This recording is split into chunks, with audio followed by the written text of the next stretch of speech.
بیوی ہے، اس نے دو بول کیا بولے؟ اپنے گھر کو چھوڑا، ماں باپ کو چھوڑا، خاندان کو چھوڑا، تمہارے گھر ہو کر کے تمہارے گھر کو ہی اپنا گھر بنا لیا۔ اس قربانی کو یاد رکھو گے، کبھی جھگڑا نہیں ہوگا۔ حضرت تھانوی کہتے ہیں کہ نادان لڑکی ہے لیکن بہت بڑا کام کر دیا اس نے۔ جو لڑکی دلہن ہوتی ہے 14 سال کی عمر ہے، 18 سال کی عمر ہے، کتنی نادان لڑکی ہے کہ ناک کو چاپا جائے، ناک کو چانپ دیا جائے تو دودھ باہر آ جائے، اتنی نادان لڑکی ہے، لیکن اس کا کارنامہ کتنا بڑا ہے یہ سوچ کر کے آپ کو حیرت ہوگی۔ اس لڑکی نے کہا کہ میں قبول کرتی ہوں، دستخط کر دیا، قبول کیا نکاح کو، فلاں لڑکا سے تمہارا نکاح ہو رہا، اتنا مہر ہے، لڑکا تم کو اپنی بیوی بنانا چاہتا ہے، تم کو قبول ہے، لڑکی دستخط کرتی ہے، قبول کرتی ہے۔ دیکھیے انقلاب، اب وہ اسی کی جو روح ہو گئی، اسی کے گھر کو اپنا گھر سمجھا، اسی کو اپنا شوہر سمجھا، اس کے علاوہ اس کی دل میں کوئی نہیں ہے۔ لیکن ہم نے کہا اشہد ان لا الہ الا اللہ واشہد ان محمد رسول اللہ، کہ رسول پر بھی ایمان ہے، خدا پر بھی ایمان ہے، کہ خدا رسول کے نہیں ہو پائے اس نادان لڑکی سے بھی ہم بدتر ہیں۔ گھر کا جھگڑا کیسے ختم ہوگا، جھگڑا کیسے ہوتا ہے، یہ راز آپ سنیے۔ میاں بیوی کنوارے جب تک ہیں کوئی جھگڑا نہیں، لڑکا کنوارا ہے کوئی جھگڑا نہیں، باپ باپ کو کما کر کے دے رہا، ماں باپ بھی خوش۔ لیکن جیسے ہی لڑکے کی شادی ہوتی ہے اب یہاں سے جھگڑا کھڑا ہو جاتا ہے، جھگڑا ہی نہیں رگڑا ہوتا ہے، رگڑا۔ یہ رگڑا کیوں ہوتا ہے یہ راز میں آپ کو سنانے کے لیے جا رہا ہوں، اس کو دھیان سے سنیے گا۔ جتنے کنوارے لوگ ہنس رہے ہیں ہاتھ اٹھائیے، انشاءاللہ یہ رگڑا ختم ہوگا۔ خیر ڈر گئے، بالکل صحیح جا رہا تھا، رگڑا ختم ہوگا، دھیان دیجئے گا، بہت زیادہ آپ لوگ ڈر گئے، دھیان دیجئے گا۔ جھگڑا کیسے ہوتا ہے اس راز کو سنیے۔ جو لڑکا نکاح کر کے لاتا ہے لڑکی کو تو وہ کہتا ہے کہ لڑکی میرے مزاج کے مطابق ہو جائے، جیسا میں ہوں ویسی لڑکی بن جائے۔ ارے اللہ کے بندے، تم پوری زندگی اس کے پیچھے محنت کرو گے، لڑکی تمہاری طرح نہیں بنے گی، اس کو اگر سیدھا کرنے کی کوشش کرو گے وہ ٹوٹ جائے گی، رشتہ ہی ختم ہو جائے گا۔ یہی ہے بنیادی جھگڑا۔ آپ اپنی طرح بنانے کی کوشش مت کیجئے، ورنہ رشتہ زیادہ دن تک نہیں ہے، جمعہ جمعہ کا مہمان ہے۔ جیسی ہے اسی سے کام نکالیے، بہلا کر کے پھسلا کر کے، جیسے بچے کو ڈیل کرتے ہیں اسی طرح ڈیل کیجیے۔ ایک آخری بات بتانے کے لیے جا رہا ہوں، نبی کی مجلس سے سوال ہوا، ایک عورت ہے نماز بہت زیادہ پڑھتی ہے لیکن پڑوسی کو تکلیف پہنچاتی ہے، ایک عورت ہے نماز بہت زیادہ نہیں پڑھتی ہے لیکن پڑوسی کو خوش رکھتی ہے، دونوں کا انجام بتائیے۔ اللہ کے رسول کا پیارا جواب سنیے، دل کو دہلا لینے کے لیے کافی ہے، ہماری ماں بہنوں کے لیے درس عبرت ہے۔ کیا نمونہ ہے؟ اللہ کے رسول سے پوچھا جا رہا، عورت تو ہے نماز بہت زیادہ پڑھتی ہے لیکن ایک عیب ہے، پڑوسی کو ستاتی ہے، گالی دیتی ہے۔ لیکن ایک عیب ہے کہ نماز زیادہ نہیں پڑھتی ہے لیکن ایک ہنر ہے، پڑوسی کو خوش رکھتی ہے، اس کا انجام کیا؟ اس کا انجام کیا ہے؟ کہ جو پڑوسی کو ستاتی ہے وہ جہنم میں جائے گی، چاہے ایک پہاڑ کے برابر وہ نماز پڑھ لے، اور یہ جنت میں جائے گی چونکہ یہ دل کو خوش رکھتی ہے، دل کو خوش رکھنے والا کعبے کو بنانے والے کے برابر ہے۔ آخری بات بتانے کے لیے جا رہا ہوں، آپ ٹوٹے پھوٹے گھر میں رہتے ہیں کوئی مسئلہ نہیں، آپ پکا مکان میں رہتے ہیں کوئی مسئلہ نہیں، آپ باسی روٹی کھاتے ہیں کوئی مسئلہ نہیں، آپ بریانی کھاتے ہیں کوئی مسئلہ نہیں۔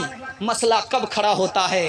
جب آپ نے نیا کپڑا لا کر کے دیا، بیوی آپ کے گھر میں نہیں پہنتی ہے، باہر نکلنے کے لیے نیا کپڑا پہن لیا، برقع اتار لیا، نمائش کیا، اللہ اس عورت پر نگاہ کرم نہیں ڈالے گا، آپ بھی گنہگار، آپ کی بیوی بھی گنہگار۔